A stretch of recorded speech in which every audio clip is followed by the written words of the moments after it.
10 anos depois de Jesus ter morrido e ressuscitado, o apóstolo Pedro, o homem que Jesus chamou de pedra da sua igreja, recebeu uma oferta de carne vinda do céu. Uma voz do céu disse para ele matar e comer. E Pedro, de pé naquele terraço na cidade costeira de Jope, disse não. Atos capítulo 10, versículo 14. De modo algum, Senhor. Nunca comi nada impuro ou imundo. Nunca. Nenhuma vez. Em toda a sua vida. Pedro tinha passado 3 anos comendo todas as refeições com Jesus, caminhando juntos pelas estradas empoeiradas da Galileia e da Judéia. Ele estava sentado na sala durante a famosa conversa em Marcos capítulo 7, aquela que milhões de cristãos apontam como prova de que Jesus declarou todos os alimentos puros. Ele era um dos discípulos que chamaram Jesus à parte em particular e pediram que explicasse o que quis dizer. Então, se Jesus realmente tivesse abolido as leis alimentares, Pedro ouviu isso direto da fonte. Diretamente, pessoalmente, enquanto partia o pão na mesma mesa. E mesmo assim, uma década inteira depois, ele está dizendo a uma voz do céu que nunca comeu nada imundo. Nunca! Ou Pedro, de alguma forma, perdeu o maior anúncio alimentar da história judaica estando sentado a menos de 1 metro de Jesus. Ou Jesus nunca estava falando sobre carne de porco. Essa pergunta é o tema de todo este vídeo. E a resposta se resume a uma única letra em um manuscrito grego, do qual quase ninguém nunca ouviu falar. Mas antes de chegarmos a esse manuscrito, precisamos voltar cerca de 3.400 anos. Porque a história da carne de porco na Bíblia não começou com Jesus. Começou no deserto do Sinai, logo depois da operação de resgate mais dramática da história humana. E as regras que Deus estabeleceu naquele deserto são mais surpreendentes do que você esperaria. Por volta de 1400 a.C., os israelitas tinham acabado de sair do Egito. Deus tinha enviado 10 pragas sobre o delta do Nilo, aberto o Mar Vermelho diante do exército do faraó, e agora estava entregando ao seu povo as regras de como viver como uma nação separada de todas as outras civilizações da terra. E uma dessas regras era sobre comida. Em Levítico capítulo 11, Deus explica exatamente o que os israelitas podiam e não podiam comer. Para animais terrestres, o teste se resumia a 2 coisas. O animal precisava ter cascos fendidos e precisava ruminar. As 2 condições, não apenas uma. Se um animal passasse nos 2 testes, podia ser comido. Bois pastando nas colinas da Judéia, ovelhas nas encostas da Galileia, cabras, veados, tudo permitido. Se falhasse em um só teste, estava fora da mesa. O porco é citado pelo nome. Cascos fendidos? Sim. Rumina? Não. Imundo. E Deus não deixou margem para dúvida. Ele disse para não comerem a sua carne e nem tocarem nos seus cadáveres. Isso não era uma sugestão gravada casualmente na pedra. Era um mandamento direto do Deus que tinha acabado de dividir um oceano ao meio para salvar aquele povo. Agora a pergunta óbvia é por quê? E a resposta fácil é saúde. A carne de porco carrega parasitas como a trichinella. Em um acampamento no deserto sem refrigeração e sem água limpa, comer carne de porco mal passada podia matar. Argumento justo. Mas se higiene fosse o verdadeiro motivo, Deus poderia simplesmente ter dito para cozinharem bem a carne no fogo. Ele não disse isso. Ele disse para não comerem de jeito nenhum. Algo mais profundo estava acontecendo. E os arqueólogos, escavando por todo o antigo Oriente Próximo, encontraram a prova física. Quando se escavam locais ao longo da planície costeira dos filisteus, lugares como Ascalão e Ecrom, encontram-se ossos de porco espalhados por toda parte. Os territórios controlados pelos vizinhos pagãos de Israel estavam cheios deles. Mas quando se escava nos assentamentos israelitas nas terras altas, na região montanhosa da Judéia e Samaria, quase nada. Os ossos de porco simplesmente desaparecem do registro arqueológico. As leis alimentares não eram realmente sobre nutrição. Eram marcadores de identidade. Cada refeição ao redor da mesa da família era um lembrete. Vocês não são como as nações ao redor. Vocês pertencem a um Deus diferente. Vocês comem de forma diferente porque são diferentes. A palavra hebraica para esse conceito é kadosh.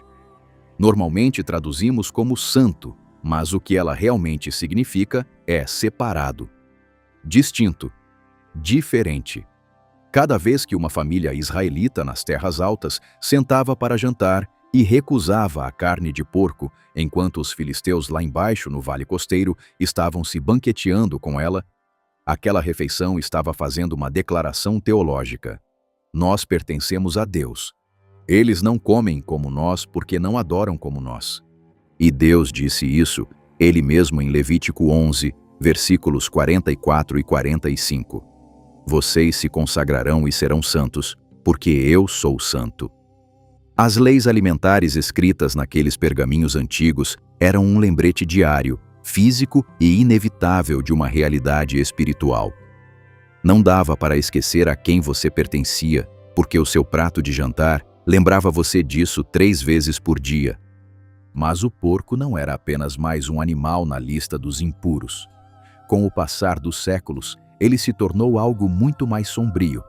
Se tornou o símbolo máximo de tudo que Israel deveria rejeitar. E o que aconteceu 1200 anos depois, dentro dos muros da própria Jerusalém, provou exatamente até onde as pessoas estavam dispostas a ir para defender esse símbolo.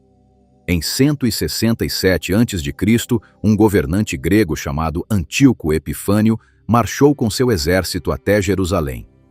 E uma das primeiras coisas que ele fez para esmagar o espírito judaico foi obrigá-los a comer carne de porco. Ele ergueu altares a deuses gregos como Zeus dentro do próprio templo sagrado, no mesmo chão onde sacerdotes judeus tinham queimado incenso ao Deus de Israel durante séculos, e ordenou que os judeus sacrificassem porcos nesses altares. Ele proibiu a circuncisão sob pena de morte. Queimou todas as cópias da Torá que seus soldados conseguiram encontrar. E transformou a carne de porco em um teste de lealdade para toda a população. Coma, ou enfrente as consequências. Alguns judeus cederam sob a pressão.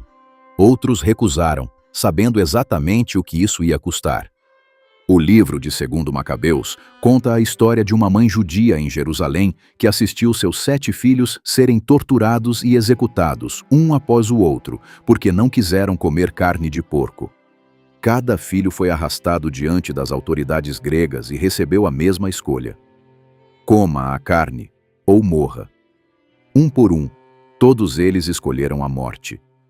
A mãe ficou naquela sala, encorajando cada um deles a se manter firme. E depois os soldados a mataram também. Essas pessoas não morreram por uma preferência alimentar. Morreram porque comer aquela carne significava se curvar diante de Zeus. Significava entregar tudo o que os fazia ser quem eram como filhos do Deus de Abraão. E o simbolismo sombrio do porco no mundo antigo ia ainda mais fundo do que isso. As culturas pagãs ao redor de Israel não comiam carne de porco apenas de forma casual nas suas mesas de jantar. Eles sacrificavam porcos aos seus deuses como parte de rituais formais de adoração dentro dos seus templos. Isaías, capítulo 65, descreve israelitas rebeldes que se sentam entre os túmulos na escuridão e comem carne de porco como o ato máximo de desafio contra Deus. Então, por 1400 anos, do deserto do Sinai à ocupação romana, judeus fiéis recusaram a carne de porco. Nos campos de exílio da Babilônia, nas cortes da Pérsia, nos mercados de Atenas, nas ruas de Roma, onde quer que estivessem, eles não tocavam nela. E todos ao redor sabiam disso. Era o marcador mais visível da identidade judaica no mundo antigo. E então Jesus de Nazaré chegou. E é aqui que todo mundo comete o mesmo erro. As pessoas vão direto para Marcos capítulo 7 e leem como se existisse isolado. Pegam um versículo, colocam numa imagem e declaram as leis alimentares mortas. Mas não dá para entender o que aconteceu em Marcos 7 sem entender ao que Jesus estava realmente respondendo. Porque a pergunta que iniciou toda a conversa dentro daquela casa não era: podemos comer carne de porco? A pergunta era: por que os seus discípulos não lavam as mãos antes de comer pão? São dois argumentos completamente diferentes, e confundir os dois é como 2000 anos de interpretação errada começaram. Mas antes de chegarmos ao que Jesus disse naquele dia, você precisa entender o que tinha acontecido de errado com as leis alimentares até a época em que ele apareceu na Palestina do primeiro século. Porque naquele ponto, o sistema inteiro tinha se transformado em algo que Moisés não teria reconhecido se tivesse voltado ao templo. Entre a época de Moisés no Sinai e a época de Jesus na Galileia, cerca de 1400 anos tinham se passado. E durante esses séculos, os líderes religiosos judaicos tinham empilhado camada após camada de regras extras por cima do que Deus originalmente estabeleceu. A ideia começou com boas intenções. Depois que o exército babilônico do rei Nabucodonosor conquistou Jerusalém em 586 a.C. e arrastou os sobreviventes para o exílio às margens dos rios da Babilônia, os líderes que restaram ficaram apavorados. Eles tinham perdido a sua terra, o seu templo e quase toda a sua identidade porque o povo quebrou as leis de Deus.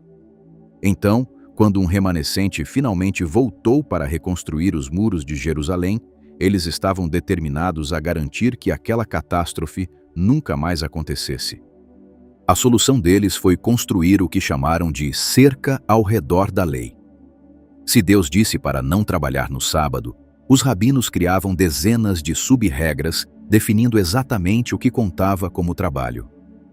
Você podia carregar uma agulha pelas ruas de Jerusalém no sábado? Se uma mulher usasse um broche no manto, isso contava como carregar um peso? Você podia cuspir no chão do lado de fora da sinagoga, e se o cuspe fizesse um pequeno sulco na terra, isso contava como arar um campo? Esses eram debates reais feitos por estudiosos reais, e eles levavam isso a sério. Com o passar dos séculos, essa montanha de regras extras se tornou um enorme conjunto de tradição oral que acabou sendo colocado por escrito como o Talmud. Regras, empilhadas tão alto que os mandamentos originais ficaram soterrados embaixo. E os rabinos aplicaram isso à comida de formas extremas. Peguemos a lavagem das mãos. Deus nunca ordenou: lave suas mãos antes de comer de uma maneira cerimonial específica. Essa instrução não aparece em nenhum lugar nos 5 livros da Torá. Mas os fariseus, as autoridades religiosas que controlavam as sinagogas por toda a Judéia e Galileia, decidiram que comer com as mãos sem lavar tornava a comida espiritualmente contaminada. Não suja no sentido higiênico, espiritualmente impura. Eles acreditavam que a impureza ritual podia passar dos seus dedos sem lavar para o pão na mesa, pelo seu estômago, e contaminar todo o seu ser espiritual diante de Deus. Eles tinham procedimentos detalhados escritos sobre quanta água derramar das jarras de pedra, em que ângulo segurar as mãos durante a lavagem, até onde no pulso a água precisava chegar, e em que ordem lavar cada dedo. E se você não seguisse o protocolo exato deles? Sua comida era considerada impura, mesmo que a comida em si fosse cordeiro ou pão de cevada perfeitamente limpos, com os quais Levítico não tinha problema algum. É exatamente nessa briga que Jesus entrou em Marcos capítulo 7. Os fariseus e alguns escribas da Torá tinham viajado desde o distrito do templo em Jerusalém até a região norte da Galileia para encontrá-lo. Não foi um encontro casual na estrada. Eles vieram especificamente para investigar o seu movimento e achar algo para acusá-lo. E o que os irritou não foi algum grande crime teológico. Foi isto. Marcos capítulo 7, versículo 2.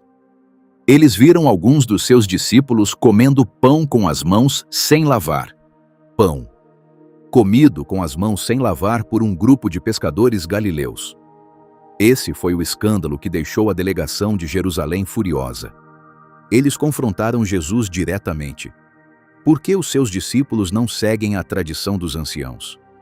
Agora preste muita atenção no que Jesus faz a seguir, porque essa única troca de palavras gerou 2000 anos de guerra teológica e continua até hoje.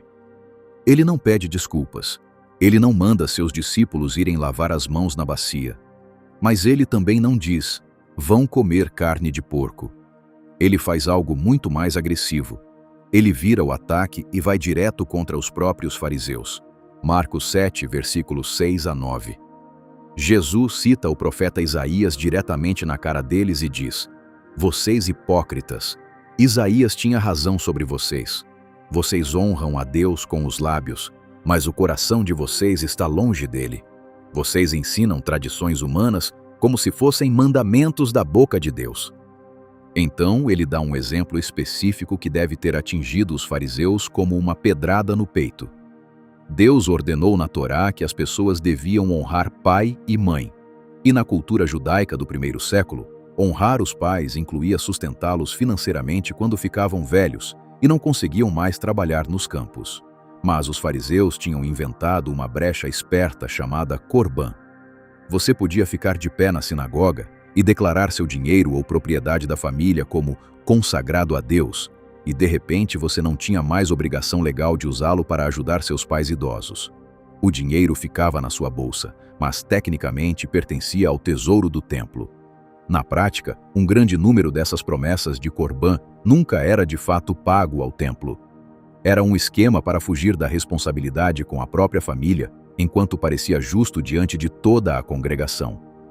Jesus diz no versículo 13: "Vocês anulam a palavra de Deus pela tradição que transmitiram." E acrescenta: "E vocês fazem muitas coisas assim." A obsessão com a lavagem das mãos era apenas um sintoma de um sistema que tinha saído completamente dos trilhos. Então, imagine a cena dentro daquela casa.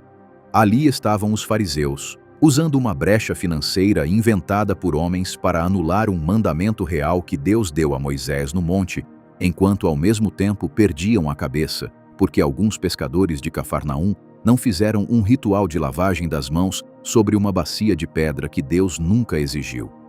E é aqui que Jesus diz as palavras que mudaram o rumo da história religiosa. Ele se volta para a multidão reunida na sala. Marcos 7, versículo 15. Nada que entra em uma pessoa vindo de fora pode torná-la impura, mas as coisas que saem de uma pessoa é que a tornam impura. Depois, quando a multidão tinha ido embora e os discípulos estavam sozinhos com ele dentro da casa, pediram que explicasse a parábola. E Jesus diz nos versículos 18 e 19: "Vocês não entendem? Nada que entra numa pessoa vindo de fora pode torná-la impura, porque não entra no coração, mas no estômago, e é eliminado." Parece caso encerrado, certo? O estômago processa qualquer sujeira que vem no pão comido com as mãos sem lavar. Pronto. Só que não está pronto. Porque a forma como o versículo 19 termina na sua Bíblia depende inteiramente de qual tradução você está segurando nas mãos. E as diferenças entre elas não são pequenas. A tradução da Nova Versão Internacional coloca esta frase entre colchetes no final do versículo 19. Dizendo isso, Jesus declarou puros todos os alimentos. Quando você lê essa frase impressa na página, soa absolutamente definitivo. Toda comida é pura. Pegue o bacon no balcão do açougue. Mas quando você olha o manuscrito grego original, o cenário muda completamente. A frase grega no final do versículo 19 pode ser lida de duas formas totalmente diferentes dependendo de qual manuscrito antigo você segue. Em um conjunto de manuscritos preservados em bibliotecas de mosteiros, a palavra para purificar ou limpar se refere ao próprio sistema digestivo. O estômago processa qualquer sujeira que veio no pão comido sem lavar as mãos. O corpo processa tudo pelos intestinos e expele. Uma observação biológica sobre o intestino humano para provar um ponto espiritual sobre a obsessão dos fariseus com a lavagem cerimonial das mãos sobre bacias de pedra. Em outros manuscritos copiados por escribas diferentes, a mesma palavra grega assume uma forma ligeiramente diferente, que torna Jesus o sujeito gramatical. Nessa leitura, o próprio Jesus está declarando todos os alimentos puros como uma proclamação teológica. E a diferença entre essas duas leituras no grego original se resume a uma única vogal escrita no pergaminho pela pena de um escriba. Uma vogal. Duas conclusões opostas. 20 séculos de disputa entre estudiosos de ambos os lados do Mediterrâneo. Mas você nem precisa ler manuscritos gregos antigos para ver o problema. Basta abrir o Evangelho de Mateus, que está bem ao lado de Marcos na sua Bíblia. Mateus registra exatamente a mesma conversa no capítulo 15 do seu Evangelho. O mesmo grupo de fariseus de Jerusalém, a mesma reclamação sobre os discípulos comerem pão com as mãos sem lavar, a mesma resposta afiada de Jesus sobre Corbã e Isaías. Mas Mateus termina toda a história com uma conclusão completamente diferente. Mateus 15, versículo 20. Comer com as mãos sem lavar não torna ninguém impuro. Ponto final. É assim que Mateus encerra todo o confronto, sem declarar todos os alimentos puros, sem colchetes editoriais, sem nota entre parênteses acrescentada por um tradutor posterior. Apenas uma afirmação simples e direta de que toda a discussão, da primeira acusação à última palavra, era sobre a lavagem das mãos e nada mais. E lembre-se, Mateus era um cobrador de impostos judeu escrevendo especificamente para um público judeu nas sinagogas. Se Jesus tivesse acabado de desmontar todo o sistema de leis alimentares que definiu a identidade judaica por 1400 anos, do deserto do Sinai às ruas de Jerusalém, você não acha que o autor judeu, escrevendo para leitores judeus, teria mencionado isso em algum lugar do seu relato? E há outro detalhe que é constantemente ignorado nos sermões e estudos bíblicos. A palavra grega usada para alimentos na passagem de Marcos é bromata. Significa simplesmente alimento ou coisas que se comem. Não se refere especificamente a carne de nenhum tipo. E para um ouvinte judeu do primeiro século sentado numa casa na Galileia, a carne de porco nunca foi classificada como alimento. Não estava na lista que Deus deu a Moisés. Nunca fez parte da categoria de coisas que um judeu fiel colocaria na mesa. Quando Jesus disse, todos os alimentos dentro daquela casa, o seu público judeu teria entendido.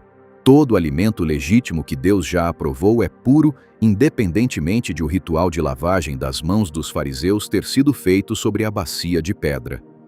Eles não teriam entendido.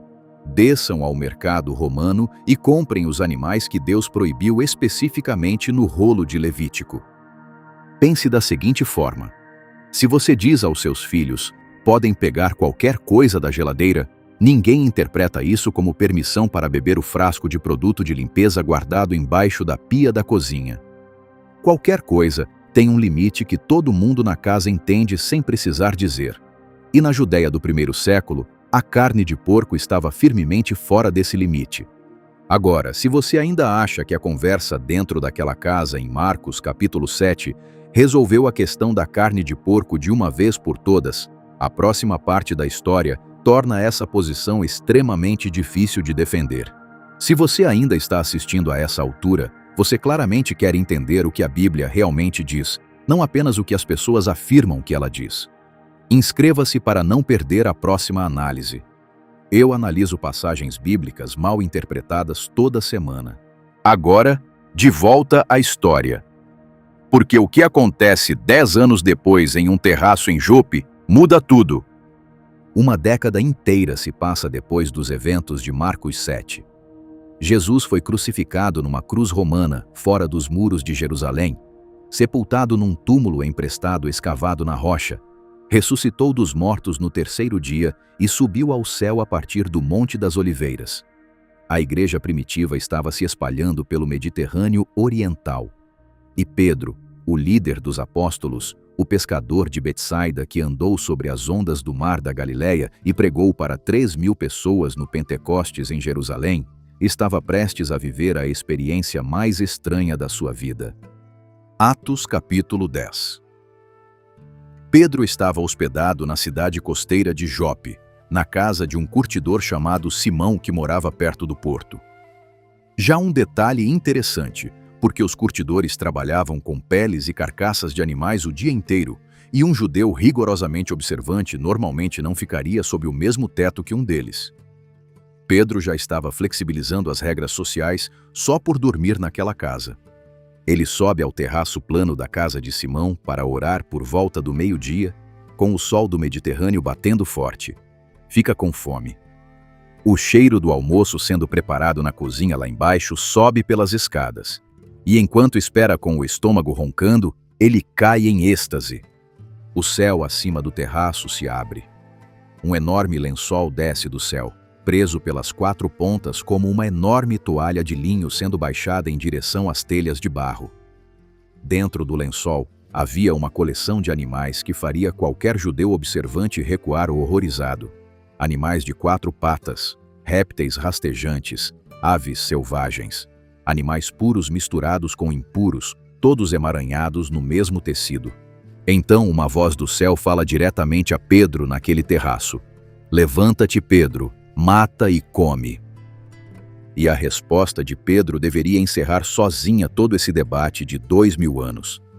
"De modo algum, Senhor. Nunca comi nada impuro ou imundo. Nunca.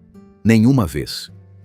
Em toda a sua vida como pescador judeu, discípulo e apóstolo. Este é o homem que pessoalmente ouviu Jesus pronunciar as palavras registradas em Marcos 7 dentro daquela casa. O homem que chamou Jesus à parte depois e pediu a explicação em particular. O homem que comeu na mesma mesa que Jesus durante 3 anos seguidos pela Galileia e Judeia. Uma década inteira depois daquela conversa no jantar, e Pedro nunca tinha tocado em nada que a Torá classificasse como imundo. A voz do céu fala uma segunda vez sobre o terraço em Jope. "O que Deus purificou, não chames de impuro." Essa troca acontece 3 vezes. Pedro recusa 3 vezes, cada vez se mantendo firme numa vida inteira de alimentação segundo as leis judaicas. Então, o lençol com todos aqueles animais é puxado de volta para o céu acima da costa do Mediterrâneo. E é aqui que todo mundo para de ler a passagem e tira conclusões precipitadas.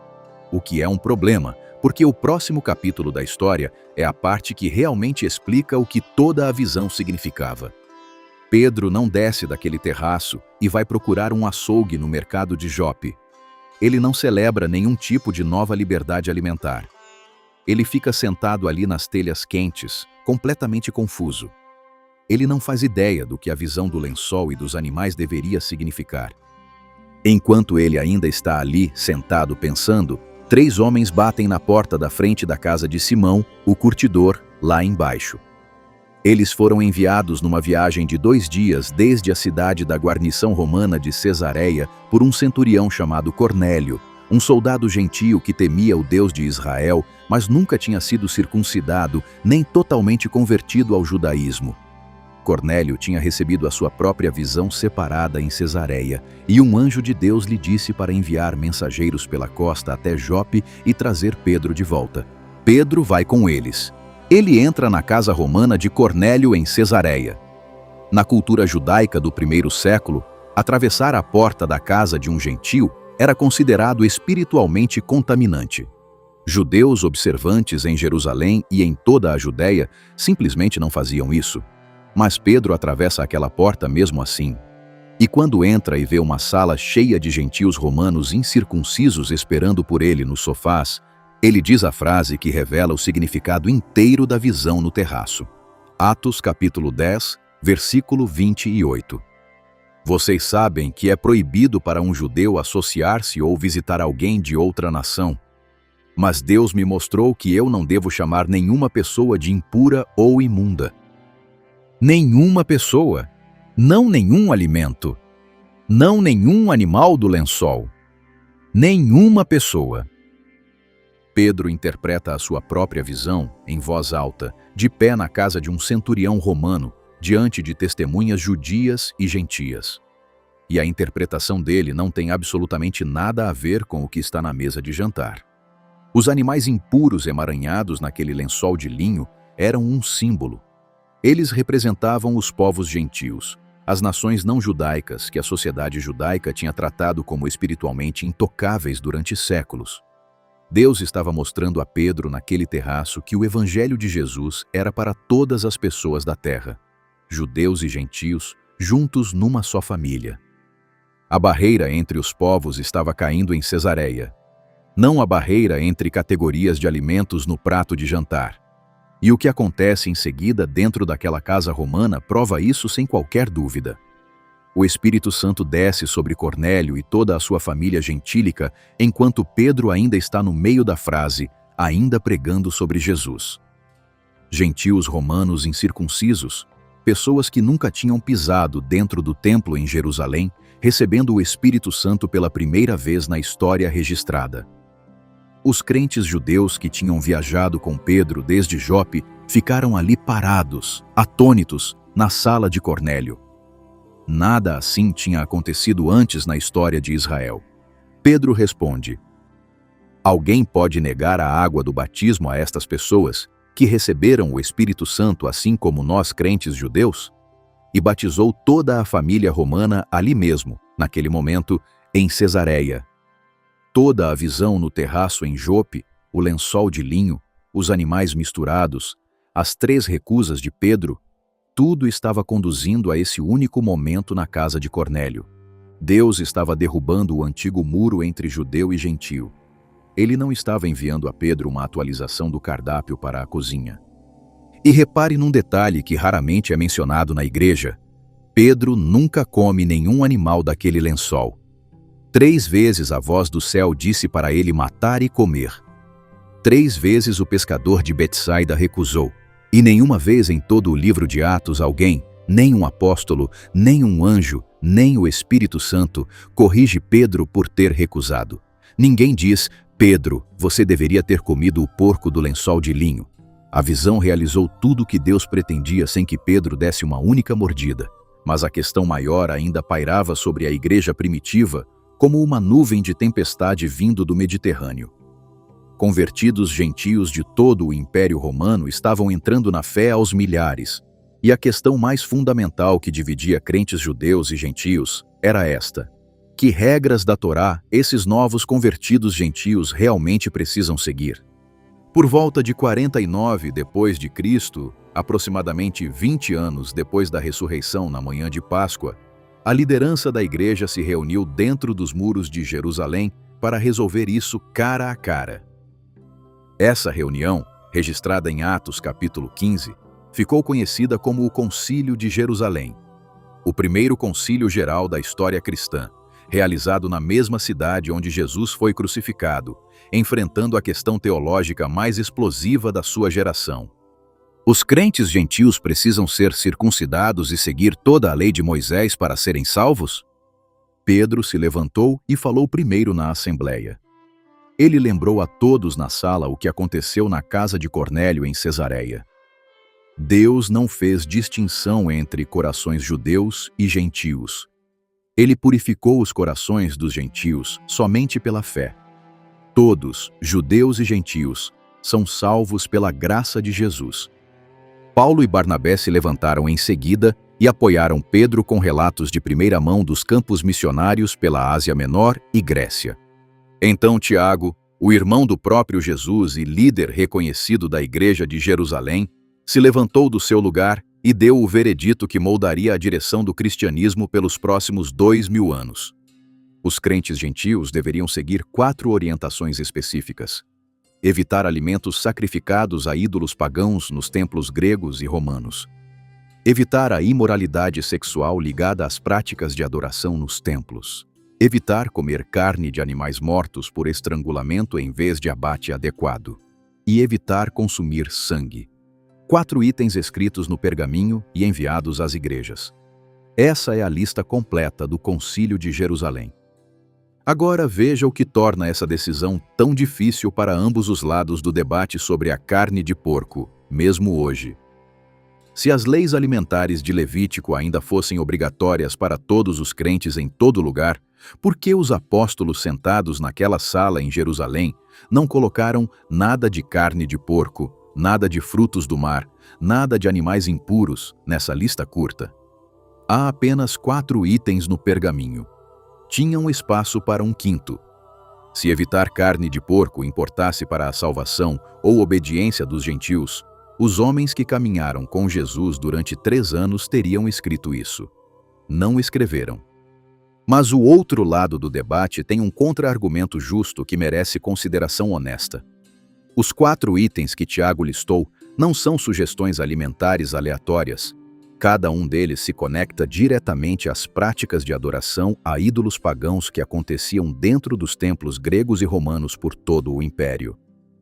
Comida sacrificada nos altares dos templos a Apolo e Ártemis, prostituição ritual nas câmaras dos templos, métodos pagãos de abate que não drenavam o sangue do animal conforme as instruções de Deus. Tiago não estava escrevendo um código moral completo para cobrir todas as situações para todo o sempre. Ele estava dando aos convertidos gentios recém-chegados um ponto de partida imediato e urgente ao dizer primeiro: parem de participar dos rituais pagãos dos templos nos quais vocês cresceram. E Tiago acrescenta uma frase no versículo 21 que é fácil de passar batido no texto. Pois Moisés tem sido pregado em todas as cidades desde os tempos mais antigos, e é lido nas sinagogas todos os sábados.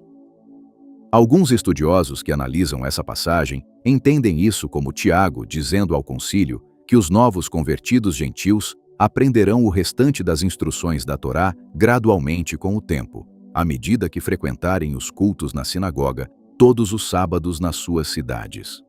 Outros veem isso puramente como contexto de fundo, explicando por que esses 4 itens específicos ligados ao paganismo eram os mais urgentes a tratar primeiro. Ambas as leituras são interpretações legítimas do texto grego. Ambas têm pesquisa acadêmica séria por trás delas ao longo de séculos. E ninguém, em 2000 anos, venceu definitivamente esse argumento. Então, o que Jesus realmente disse sobre comer carne de porco? A resposta direta e honesta é que Jesus nunca mencionou carne de porco. Nenhuma vez em nenhuma das suas palavras registradas nos 4 evangelhos. Ele nunca disse, vão comer um sanduíche de presunto no mercado romano. Ele nunca disse aos seus discípulos, o bacon voltou à mesa. As palavras porco ou carne suína nunca saem da sua boca em Mateus, Marcos, Lucas ou João, como algo que ele esteja dando permissão a alguém para comer. O que Jesus fez dentro daquela casa foi confrontar os fariseus de Jerusalém por elevarem a tradição inventada de lavagem das mãos acima dos mandamentos reais de Deus escritos na Torá. Ele ensinou que a contaminação espiritual vem de dentro do coração humano, dos maus pensamentos, da ganância, do engano e da arrogância, não dos dedos sem lavar tocando pão de cevada. Ele pegou toda a conversa sobre pureza e transferiu do exterior de uma pessoa para o interior. Se o escritor do Evangelho Marcos acrescentou uma nota editorial no final do versículo 19 para explicar aos seus leitores gentios em Roma que Jesus efetivamente tinha aberto a porta para todos os alimentos, ou se aquela frase grega estava simplesmente descrevendo o processo biológico do sistema digestivo, processando impurezas das mãos sem lavar, é uma questão pela qual teólogos e estudiosos de manuscritos têm lutado desde que a tinta ainda estava fresca nas cópias mais antigas. E eles não mostram absolutamente nenhum sinal de chegar a um acordo. Pedro, que estava na sala durante aquela conversa, não comeu carne de porco por pelo menos mais uma década depois de ouvir aquelas palavras. O concílio de Jerusalém, reunido na mesma cidade onde Jesus foi crucificado, não aboliu especificamente as leis alimentares de Levítico para os crentes gentios, mas também não as impôs na lista. E o apóstolo Paulo, que escreveu uma porção enorme do Novo Testamento em celas de prisão e quartos alugados pelo Império Romano, tinha a sua própria perspectiva sobre comida que acrescenta mais uma dimensão a esse cenário já complicado. Na sua carta aos Romanos, capítulo 14, Paulo aborda diretamente as disputas sobre comida que estavam destruindo congregações de Roma a Corinto. Crentes judeus e crentes gentios sentados nas mesmas igrejas domésticas estavam comendo coisas diferentes nas refeições de comunhão. E ambos os lados julgavam o outro do outro lado da mesa. A instrução de Paulo à congregação romana? Parem com isso. Ele escreve que nenhum alimento é imundo por si só, mas se a consciência de alguém diz que um determinado alimento é imundo, então para essa pessoa sentada naquela mesa, é imundo. Ele diz aos fortes para não desprezarem os fracos e aos fracos para não julgarem os fortes. Ele enquadra a comida como uma questão de consciência individual diante de Deus, não como uma questão de salvação eterna. Na sua primeira carta a Timóteo, capítulo 4, Paulo alerta o seu jovem aprendiz sobre futuros falsos mestres que se infiltrarão nas igrejas. Ele diz que esses mestres proibirão o casamento e ordenarão que os crentes se abstenham de alimentos que Deus criou para serem recebidos com ação de graças e oração. As pessoas que acreditam que as leis alimentares acabaram apontam para esse versículo na carta a Timóteo e dizem que todo o alimento que Deus criou está liberado para a mesa de jantar. Mas as pessoas do outro lado do argumento destacam que Paulo escreveu especificamente alimentos que Deus criou para serem recebidos. E eles argumentam que Deus só criou os animais puros para serem recebidos como alimento pelo seu povo. Os animais impuros nunca foram colocados nessa categoria na lista original de Levítico. O porco nunca foi criado para ser recebido como alimento. Foi explicitamente excluído. E depois há a carta de Paulo aos Colossenses, capítulo 2, versículo 16. Paulo diz à congregação em Colossos para não deixarem ninguém julgá-los com respeito a comida, bebida, festivais, celebrações de lua nova ou dias de sábado. Este é um dos versículos mais citados por cristãos que acreditam que as leis alimentares de Levítico estão completamente encerradas. Mas o contexto em torno na carta de Paulo revela que os crentes colossenses estavam sendo pressionados por mestres ascéticos, que acrescentavam restrições extras e práticas místicas por cima do Evangelho, não impondo as leis alimentares de Levítico especificamente. Mais uma vez, ambos os lados do debate leem exatamente o mesmo versículo da pena de Paulo e saem da mesa com conclusões completamente diferentes. Mesmo Paulo, o apóstolo que passou toda a sua carreira viajando pelas estradas romanas tentando descobrir como crentes judeus e gentios deveriam comer juntos, adorar juntos e viver juntos sob o mesmo teto, nunca deu uma resposta simples de sim ou não sobre a carne de porco. Ele consistentemente enquadrou a comida como secundária em relação à fé, ao amor e à condição do coração do crente diante de Deus. E há mais uma questão nessa história que raramente é discutida do púlpito. No rolo de Isaías, capítulo 66, versículo 17, há uma profecia sobre o julgamento futuro de Deus no fim dos tempos que menciona especificamente pessoas que comem carne de porco e outras coisas imundas reunidas em jardins atrás de um líder, enfrentando consequências divinas. Muitos estudiosos do Antigo Testamento consideram isso uma passagem sobre o fim dos tempos, descrevendo eventos que ainda não aconteceram. E isso levanta uma pergunta genuinamente difícil para a posição de que a carne de porco é permanentemente pura.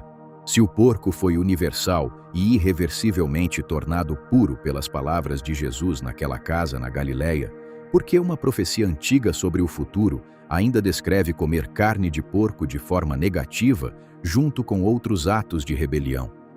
Os cristãos têm mantido posições diferentes sobre a questão da carne de porco ao longo de 2000 anos de história da Igreja, e mantêm posições diferentes agora mesmo em congregações ao redor do mundo. As igrejas adventistas do sétimo dia e muitas comunidades judaicas messiânicas seguem as leis alimentares de Levítico 11 hoje. Eles as veem como uma expressão ainda válida de como Deus projetou o seu povo para viver e comer. A maioria das denominações protestantes e a Igreja Católica ensinam que essas leis alimentares foram cumpridas quando Cristo veio e não são mais obrigatórias para os crentes, enquanto os princípios morais e espirituais por trás delas permanecem permanentemente verdadeiros. Ambos os grupos podem abrir as suas Bíblias nas mesmas passagens e construir um argumento forte a partir do texto. Ambos têm estudiosos fiéis e cuidadosos que passaram vidas inteiras estudando essa única questão no hebraico e grego originais. E só isso já deveria mostrar o quão complexa e cheia de camadas a resposta real é. Da próxima vez que alguém na igreja ou na internet disser com total confiança que Jesus aboliu as leis alimentares durante aquela conversa com os fariseus, faça uma pergunta. Se era tão óbvio, por que Pedro, o homem que ouviu Jesus dizer isso pessoalmente sentado na mesma mesa, ainda recusou comer carne de porco uma década inteira depois naquele terraço em Jope. E da próxima vez que alguém disser que cristãos que comem carne de porco estão vivendo em pecado contra Deus, pergunte por que os apóstolos no Concílio de Jerusalém, os homens que fisicamente caminharam pelas estradas da Galileia com Jesus durante 3 anos e o viram morrer numa cruz romana, não colocaram a carne de porco na lista curta de coisas que os crentes gentios devem evitar. A verdade se encontra num lugar mais difícil e mais confuso do que qualquer um dos lados quer admitir. Mas Jesus foi absolutamente claro sobre uma coisa dentro daquela casa. E todos os cristãos de ambos os lados desse argumento de 2000 anos concordam nisso completamente. O que contamina uma pessoa não é o que entra pela boca vindo do prato de jantar. É o que sai do coração. Em Marcos capítulo 7, versículos 21 a 23, Jesus deu uma lista específica do que realmente corrompe a alma humana. Maus pensamentos, imoralidade sexual, roubo, assassinato, adultério, ganância, maldade, engano, desejos impuros, inveja, calúnia, arrogância, insensatez. 13 coisas que ele citou em voz alta naquela sala. Cada uma delas vem de dentro de uma pessoa, não de um prato de comida na mesa. Ninguém em nenhuma igreja discute sobre essa lista. Ninguém debate se a ganância é realmente um pecado contra Deus. Ninguém afirma que Jesus estava falando de forma metafórica sobre a maldade do assassinato. Quando se trata do que realmente corrompe e contamina a alma humana, Jesus foi específico, direto e inconfundível em todos os manuscritos que temos. É só quando o assunto muda do coração para a carne de porco que, de repente, todo mundo segurando uma Bíblia tem uma interpretação diferente das mesmas palavras. Quer você coma carne de porco ou a recuse na mesa de jantar, a condição do seu coração é o que importa para o Deus de Abraão, Isaque e Jacó. Essa é a mensagem que ficou enterrada sob 20 séculos de discussões sobre bacon e sanduíches de presunto. Os fariseus que confrontaram Jesus naquela casa passaram a vida inteira polindo o lado de fora do cálice cerimonial. Jesus disse para limparem o lado de dentro primeiro. E esse é um mandamento com o qual ninguém, de nenhum dos lados dessa luta antiga, jamais discordou. Agora, se você quer ver outra passagem bíblica que foi amplamente mal interpretada durante séculos, o vídeo na tela agora analisa o que realmente era o fruto proibido no Jardim do Éden. Não era uma maçã. E o que realmente era muda todo o significado da história do Gênesis. Clique agora.